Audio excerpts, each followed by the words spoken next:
ខ្ញុំជឿជាថាជាកម្លាំងចិត្តធំធេងណាស់សម្រាប់បងកងកម្លាំងរបស់យើងដែលកំពុងតែតាមដានទេសនាបាទក៏ដូចជាការផ្ញើនៅរូបភាពផ្សេងតាមរយៈបណ្ដាញសង្គមបាទអញ្ចឹងយើងខ្ញុំទាំងគ្នាពិតជា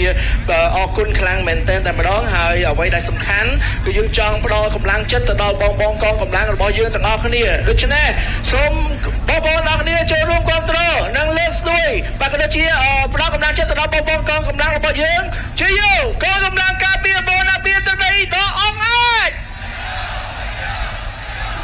ជ័យយោកងទ័ពកម្ពុជាដ៏ក្លាហាន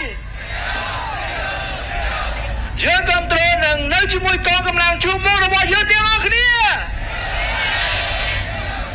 អរគុណពុកម៉ែបងប្អូនទាំងអស់គ្នាដែលបានចូលរួមនៅក្នុងកម្មវិធីរបស់យើងនៅក្នុងថ្ងៃនេះសាជាថ្មីម្ដងទៀតដូច្នេះដើម្បីផ្លាស់ប្ដូរបរិយាកាសយើងក៏មានបទចម្រៀងមួយទៀតផងដែរដែលជាការផ្សារភ្ជាប់ឲ្យឃើញថាព្រឹត្តិការណ៍របស់យើងថ្ងៃនេះគឺមានគ្រប់រសជាតិទាំងអស់ប៉ុន្តែយ៉ាងណាមិញគឺយើងនៅក្រោមឆន្ទៈតែមួយក្នុងបេះដូងជាខ្មែរបេះដូងជាខ្មែរបាទអញ្ចឹងអ្វីដែលសំខាន់នៅក្នុងពេលវេលានេះ